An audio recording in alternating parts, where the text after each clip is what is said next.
আমরা একটি ছড়া অভিনয় করে দেখাবো। ছড়ার নাম কাজের আনন্দ। লিখেছেন কবি নবকৃষ্ণ ভট্টাচার্য। আমি আরিশা দ্বিতীয় শ্রেণী। আমি মৌনদা দ্বিতীয় শ্রেণী।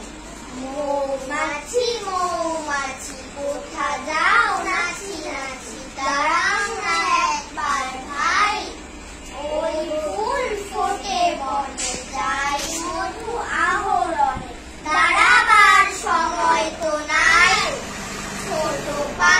ছোট পাখি কিচিমিচি ডাকি ডাকি, কোথা যাও বলে যাও শুনি, এখন না কব কথা আনিয়াছি তৃণলতা, আপনার বাসা আগে বুনি।